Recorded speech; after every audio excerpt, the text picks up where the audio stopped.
बहुत बहुत धन्यवाद।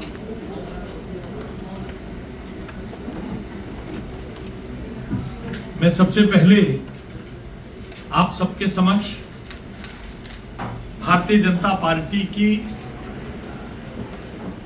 दिल्ली की मुख्यमंत्री आदरणीय रेखा गुप्ता जी के नेतृत्व में चलने वाली सरकार की प्राथमिकता को स्पष्ट करना चाहता हूं।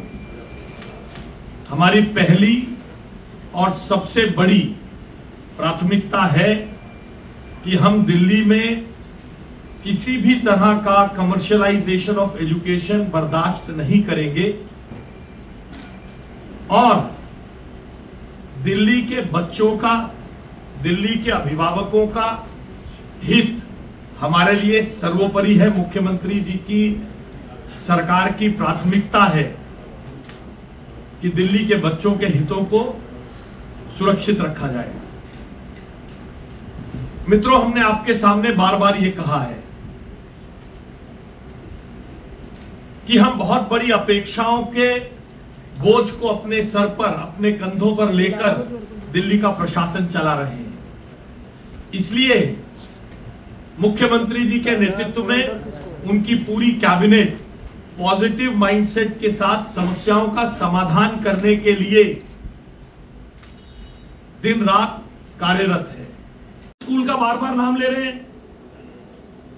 इनको 42 लाख रुपए में मिस एप्रोप्रिएशन के नाम पर, 42 लाख रुपए मिस एप्रोप्रिएशन के नाम पर इनसे फीस ना बढ़ाने का निर्देश दे दिया। एक को 15 करोड़ रुपए घपला करने के बाद भी फीस बढ़ाने का आदेश दे दिया। एक को 42 लाख रुपए गाड़ी उसने खरीदी, फीस नहीं बढ़ाई जाएगी। मगर उस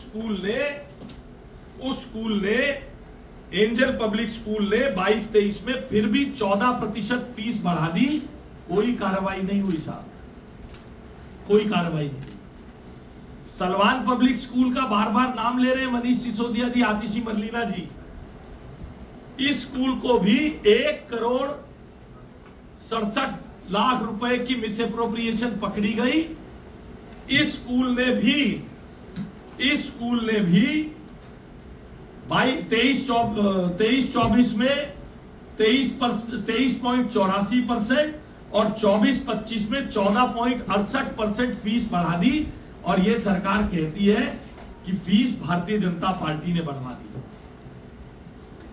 फीस भारतीय जनता पार्टी ने बढ़वा दी। एल्कॉन इंटरनेशनल का बार बार नाम ले रहे हैं कि हमने फीस बढ़ा दी, हमने फीस बढ़ा दी। और देखिए, हमारी सरकार, आपने देखा है, वो लोग कागज दिखाते हैं, हम कागज आपको देकर जाते हैं। कागज ज्यादा थे, फोटोकॉपी नहीं कराई। जो लेना चाहे मेरे कार्यालय से ले सकते हैं, मैं उपलब्ध कराऊंगा। ये एल्कॉन इंटरनेशनल का ऑर्डर है साहब, एल्कॉन इंटरनेशनल का ऑर्डर है। ये इसमें बोला 14 करोड़ 99 लाख यानी 15 करोड़ रुपए आपने बिना मर्जी के खर्च दिए, आपने मुनाफा कमाया और इधर उधर संभाल लिया। मगर फिर भी उस स्कूल को उसी साल के ऑर्डर में 15% फीस वृद्धि की अनुमति दे दी। देख रहे हैं आप, एल्कॉन इंटरनेशनल का ये ऑर्डर है, लिखित ऑर्डर है। ये डायरेक्टोरेट ऑफ एजुकेशन का ऑर्डर है। 15 करोड़ रुपए का घपला करते हुए स्कूल पकड़ा गया। 15% फिर बढ़ोतरी करने की अनुमति दे दी।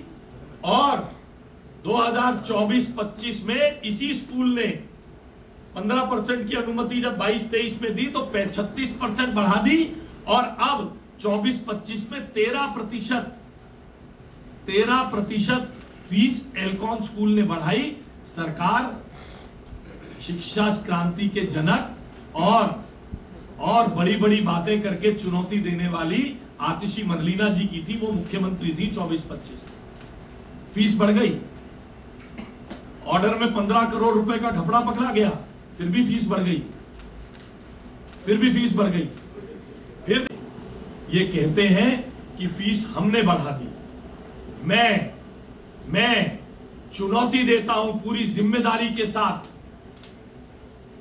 जिस स्कूल के बारे में बार बार मनीष सिसोदिया जी ने जिक्र किया, मैं किसी को सिंगल आउट नहीं करना चाहता, मगर मेरी मजबूरी है, आज दिल्ली की जनता को पता चलना चाहिए कि उनके नाम पर, उनके आड़ में किस तरह से लूट का बाजार गर्म था।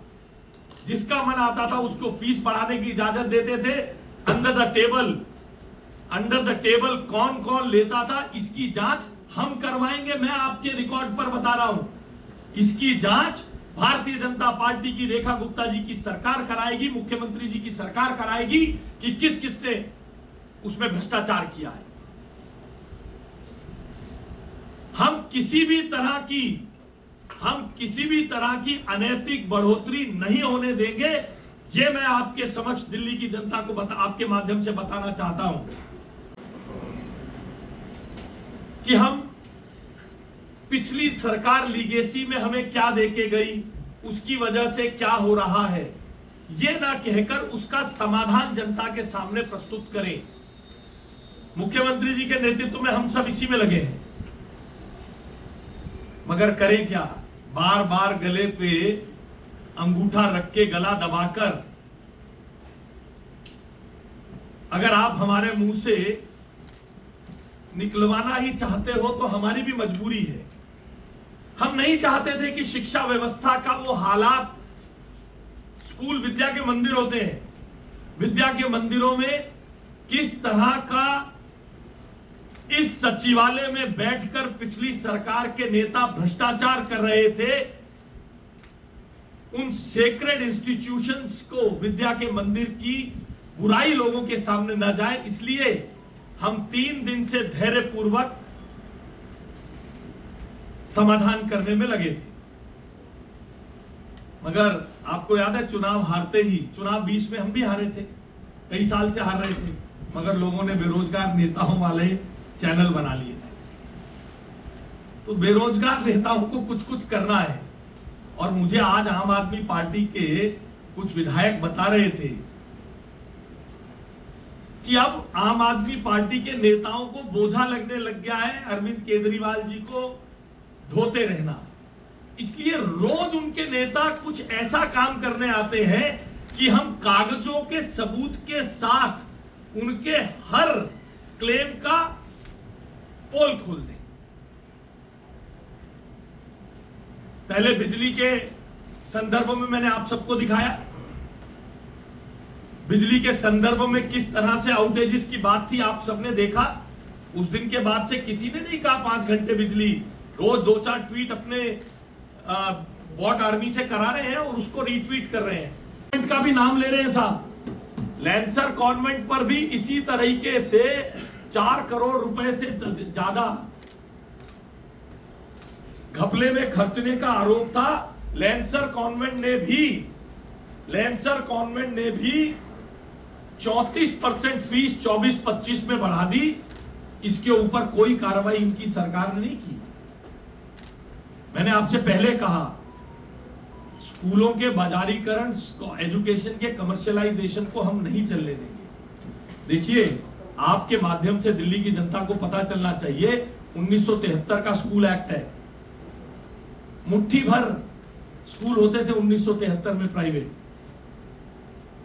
शिक्षा क्रांति के जनक 31 मार्च को स्कूल से कहा जाता है 31 मार्च तक आप अपने ऑडिटेड रिपोर्ट लाइए। ये उसके अंदर प्रावधान है 1973 के एक्ट में।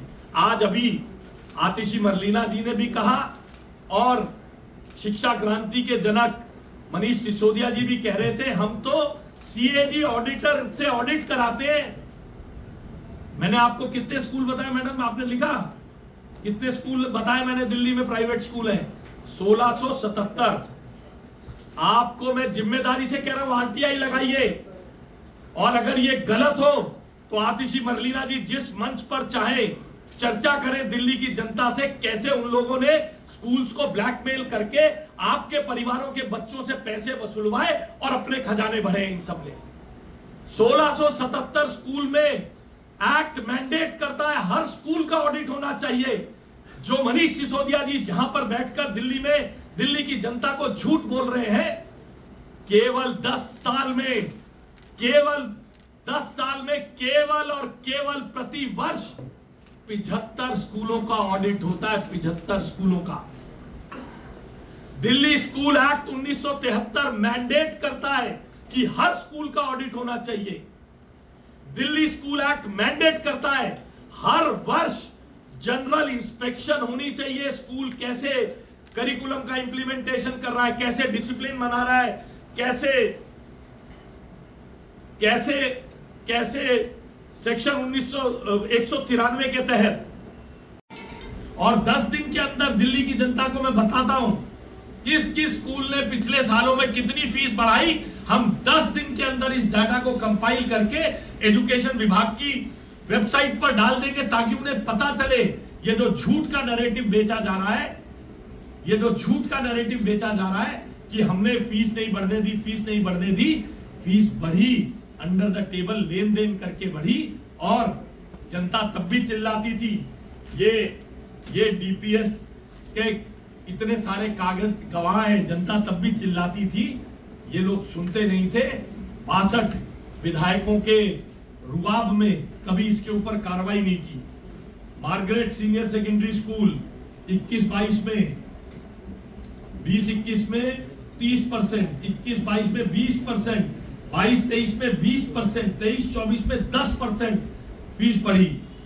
सेंट ग्रेगोरियस स्कूल में 21-22 में 14.82%, फिर 24.59%, 19.62% फीस बढ़ी।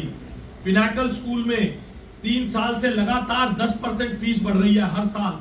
लक्ष्मी पब्लिक स्कूल में 28%, 18%, 16.5%। और हम केवल इन्हीं स्कूल्स को, डीडीए की लैंड वाले स्कूल नहीं, निजी भूमि पर चलने वाले स्कूल्स को भी विजिट कर रहे हैं। जिनको हमने रिकॉग्निशन दी है उनको हम विजिट कर रहे हैं। एसडीएम जा रहे हैं, उनकी रिपोर्ट लाकर उसकी पूरी जांच होकर, ऐसे और बहुत, रॉकफील्ड स्कूल, वंदना इंटरनेशनल स्कूल, पूर्ण प्रजना पब्लिक स्कूल 48% फीस बढ़ाई है 24-25 में। आतिशी मरलीना जी चीफ मिनिस्टर थी। इसलिए मैं आपको निवेदन करता हूं, आप सब दिल्ली के नागरिक भी हैं, पत्रकार से पहले आप दिल्ली के नागरिक। हम बिना किसी दोषारोपण के अपने काम में लगे हुए। 115 करोड़ रुपए ईडब्ल्यूएस का छोड़कर गए थे, बच्चों को निकाल के बाहर धकेला जा रहा है। जाओ, सरकार ने पैसा नहीं दे रही, जाओ, सरकार पैसा नहीं दे रही। 115 करोड़ रुपए की लायबिलिटी छोड़कर गए हैं। और स्कूलों के नाम आपको फिर बताता हूं। एल्कॉन ने 2024-25 में 22-23 में 15 करोड़ रुपए एक्सेस होने के बाद 15% बढ़ाने की इजाजत दी, 36% बढ़ाया, कोई कार्रवाई नहीं हुई। क्यों नहीं हुई? क्योंकि अंडर द टेबल ट्रांजैक्शंस हुई। 24-25 में 13% बढ़ाई, क्यों सरकार बोली नहीं? क्योंकि अंडर द टेबल ट्रांजैक्शंस हुई। सलमान पब्लिक स्कूल मयूर विहार में 23-24 में 23.84% फीस बढ़ी, 24-25 में 14.68% फीस बढ़ी। सरकार क्यों नहीं बोली, क्यों नहीं एक्शन किया? क्या एक्शन करके गए? एंजल पब्लिक स्कूल ने 14% फीस बढ़ाई, जिनका नाम ले रहे, रुक्मणी देवी स्कूल ने 11% फीस बढ़ाई है। 2025 की डेट को, मई की डेट को हम प्रीपोन कर रहे हैं। हमने आपके समक्ष जिन स्कूलों ने 24-25 तक फीस बढ़ाई है उनके ऑडिटेड रिकॉर्ड्स को हम इकट्ठा कर रहे हैं। हमने एक मेल आईडी जारी कर दी है जिस पर हम सब लोगों से अनुरोध करते हैं कि अगर उनके पास फी के संबंध में कोई भी दिक्कत है तो वो हमारे को मेल दें। हमारे डिप्टी डायरेक्टर एजुकेशन के ऑफिस में, हमारे डिप्टी डायरेक्टर एजुकेशन के ऑफिस में हेल्प डेस्क है। जिस स्कूल में किसी पेरेंट को लगता है कि अनड्यू काम हो रहा है, वो हमें आकर हमारे डिप्टी डायरेक्टर एजुकेशन के उस हेल्प डेस्क पर जाकर बता सकते हैं। ये हमारी ही सरकार है जिसने ईडब्ल्यूएस के एडमिशन को ट्रांसपेरेंटली करने का काम किया है। फुल पब्लिक मीडिया ग्लेयर में ईडब्ल्यूएस के ड्रॉ ऑफ लॉट्स को निकाला है। पिछली सरकार ने ऐसे ड्रॉ ऑफ लॉट्स निकाले हैं। फिर मैं आपसे हम ये कहना नहीं चाहते एक ही परिवार के 5-5 लोग, ऐसा एक नहीं सैकड़ों उदाहरण है। एक ही परिवार के 5-5 बच्चे ईडब्ल्यूएस कैटेगरी में, एक ही परिवार के 5-5 बच्चे ईडब्ल्यूएस कैटेगरी में एडमिट हो गए।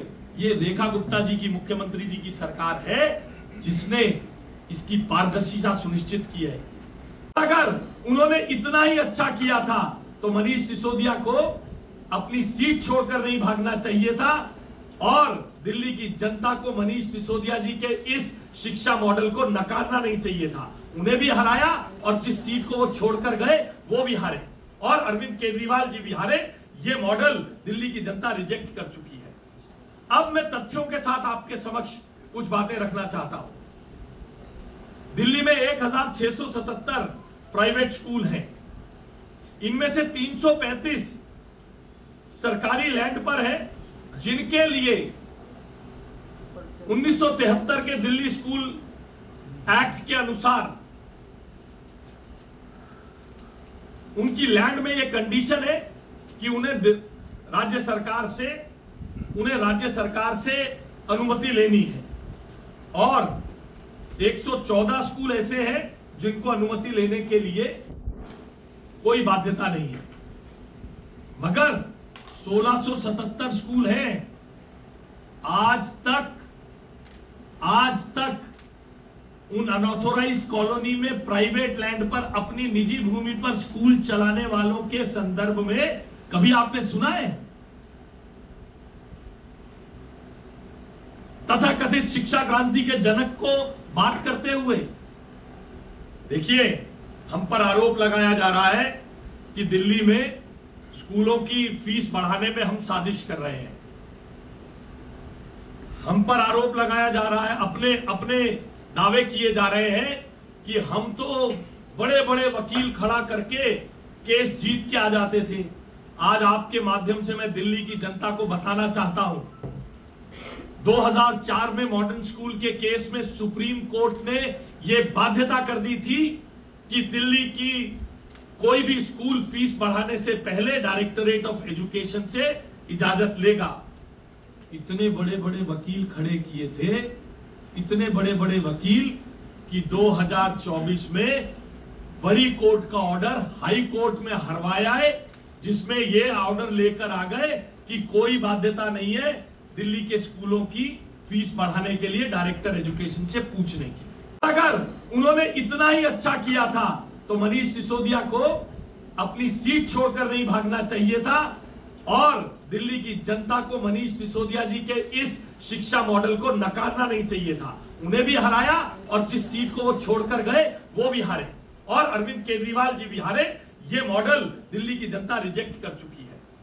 अब मैं तथ्यों के साथ आपके समक्ष कुछ बातें रखना चाहता हूं। दिल्ली में 1677 प्राइवेट स्कूल हैं। इनमें से 335 सरकारी लैंड पर है, जिनके लिए 1973 के दिल्ली स्कूल एक्ट के अनुसार उनकी लैंड में यह कंडीशन है कि उन्हें राज्य सरकार से अनुमति लेनी है और 114 स्कूल ऐसे हैं जिनको अनुमति लेने के लिए कोई बाध्यता नहीं है, मगर 1677 स्कूल हैं। आज तक उन अनऑथोराइज्ड कॉलोनी में प्राइवेट लैंड पर अपनी निजी भूमि पर स्कूल चलाने वालों के संदर्भ में कभी आपने सुना है? तथाकथित शिक्षा क्रांति के जनक को बात करते हुए देखिए, हम पर आरोप लगाया जा रहा है कि दिल्ली में स्कूलों की फीस बढ़ाने में हम साजिश कर रहे हैं। हम पर आरोप लगाया जा रहा है, अपने दावे किए जा रहे हैं कि हम तो बड़े बड़े वकील खड़ा करके केस जीत के आ जाते थे।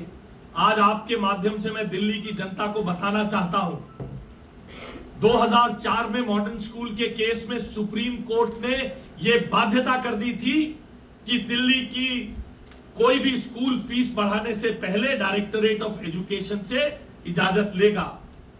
इतने बड़े बड़े वकील खड़े किए थे, इतने बड़े बड़े वकील कि 2024 में बड़ी कोर्ट का ऑर्डर हाई कोर्ट में हरवाया है, जिसमें ये ऑर्डर लेकर आ गए कि कोई बाध्यता नहीं है दिल्ली के स्कूलों की फीस बढ़ाने के लिए डायरेक्टर एजुकेशन से पूछने की। वो ये भूल जाते हैं, उन्होंने शिक्षा में बदलाव किया, ये किया, वो किया। उसी कॉन्स्टिट्यूएंसी से पिछली बार रवि नेगी से बड़ी मुश्किल से 2500 से जीत के सरकार के पास ऑर्डर गया, केंद्र सरकार ने 20 कानूनी सवाल पूछे, लेकर भाग गए, क्योंकि पर्पस था लोगों को डरा धमकाकर उनसे रिश्वत ऐंठने का पर्पस था। आज हम 50 दिन पुरानी सरकार है, मुख्यमंत्री जी के आदेश पर पहली बार, ये देखिए इतना बड़ा बंडल है, जिसको चाहिए होगा मैं दूंगा। ये 2023 से डीपीएस द्वारका का जिक्र ये इन लोगों ने किया। इतनी सारी शिकायतें हैं इन लोगों के पास, ये अखबार की क्लिपिंग्स है का इतना बड़ा 50 पेज का बंडल है, 50 पेज का बंडल। दिल्ली के शिक्षा इतिहास में पहली बार डीएम के नेतृत्व में न्याय दिलाने के लिए जांच कमेटी गई है एक स्कूल में, डीपीएस द्वारका में। और ये वही डीपीएस द्वारका है जिसपे 2023 से आतिशी मरलीना जी ने, मनीष सिसोदिया जी ने कोई कार्रवाई नहीं की है। और आपकी जानकारी के लिए 19-20 में 19%, 20-21 में 13%, 22-23 में 9%, 23-24 में 8% और 24-25 में 7% फीस डीपीएस द्वारका में बढ़ी थी। पेरेंट्स हल्ला कर रहे हैं, ये कागजों का जत्था है, मीडिया रिपोर्ट्स है, आपके चैनल की खबर है। क्या कार्रवाई करी भाई? रोक रखा था, कितने स्कूलों की रिकॉग्निशन कैंसिल करके गए, कितने स्कूलों में जांच बिठाई। आपने रिजेक्ट किया किसी को, 42 लाख रुपए तुम प्रॉफिट कर रहे थे। मैंने आपके सामने उदाहरण दिए, लांसर कॉन्वेंट को किया, सलवार। उनकी इंस्पेक्शन होनी चाहिए, इंस्पेक्शन का कोई रिकॉर्ड नहीं है। जो ऑडिटेड अकाउंट होना चाहिए जमा, 10 साल का शिक्षा विभाग के पास। आप किसी स्कूल को रोकेंगे तो कैसे रोकिएगा? पिछले 2 साल की ऑडिट रिपोर्ट होगी, इस साल की ऑडिट रिपोर्ट होगी, तब जांचिएगा ना ये स्कूल प्रॉफिट कमा रहा है या नहीं कमा रहा। मैं पूरी जिम्मेदारी से दिल्ली की जनता को बता रहा हूं, 10 साल का कोई ऑडिटेड अकाउंट किसी स्कूल का शिक्षा निदेशालय के पास जमा ही नहीं है। ये शिक्षा की देखरेख कर रहे थे ये लोग। इन्होंने कोई ऐसी व्यवस्था नहीं खड़ी की, केवल जैसा अन्य चीजों में आप देखते रहे हैं, यहां से चाबी घुमाई, थोड़ा सा घेरा घोटा और दूसरी तरफ से उनको अनुमति दे दी और अपनी उल्लू को सीधा कर लिया। क्या दिल्ली की सरकार ने कोई, ये कहते हैं हमने रोक दिया, हमने रोक दिया, हमने रोक दिया, क्या दिल्ली की सरकार ने ऐसी कोई पॉलिसी बनाई थी जिससे फीस बढ़ने से रोक सकते? कितनी बढ़ेगी इसको तय कर सकते? 10 साल में 1973 के एक्ट को बदलने के लिए शिक्षा का बाजारीकरण हो रहा है। क्या कार्रवाई की? इन स्कूलों के लाइसेंस क्यों नहीं कैंसिल हुए? इन स्कूलों पे कार्रवाई क्यों नहीं की? क्योंकि एक तरफ यहां रोका और दूसरी तरफ अंडर द टेबल, मैं पूरी जिम्मेदारी से कह रहा हूं, दूसरी तरफ अंडर द टेबल अपने हितों के साधन ढूंढने का काम चलता रहा। मुख्यमंत्री जी के नेतृत्व में भारतीय जनता पार्टी की यह सरकार कमर्शियलाइजेशन के खिलाफ है। नियमित ऑडिट, नियमित इंस्पेक्शन की व्यवस्था हुई है। पहली बार एसडीएम के नेतृत्व में हर स्कूल में 1677 स्कूलों के ऑडिट रिपोर्ट लेने के लिए हर जगह से इस कार्रवाई को सुदृढ़ करने के लिए मुख्यमंत्री जी ने एसडीएम्स को निर्देश दिए। कमेटी बन के जाएगी, 18 सवाल का जवाब हर स्कूल से लेकर आएंगे। जो स्कूल गलत पकड़ा जाएगा उसको बख्शा नहीं जाएगा, फीस भी वापस होगी, मगर इस तरह से एडहॉकिज्म से मुख्यमंत्री रेखा गुप्ता के नेतृत्व वाली सरकार में नहीं चलेगा कि अपनी मनमानी से फीस बढ़ाने की अनुमति दे देंगे, अपनी मनमानी से फीस घटाने की। हर स्कूल को जो 1973 के एक्ट में मुद्दे लिखे हुए हैं उसकी पालना करनी पड़ेगी और हम उसकी पालना कराएंगे। कुछ स्कूलों में जैसी शिकायत आ रही है, मैं भी मिला हूं, अपने कार्यालय में मिला हूं, डीपीएस द्वारका के पेरेंट्स से मिला हूं, एल्कॉन पब्लिक स्कूल के पेरेंट्स, बहुत सारे पेरेंट्स मुझे मिले हैं। हमने उन्हें आश्वस्त किया है कि ये हाई कोर्ट के नाम पर जो जिस प्रकार का आपके साथ खिलवाड़ किया जा रहा है, इसको हम पूरी व्यवस्था करके खत्म करेंगे, रोकेंगे।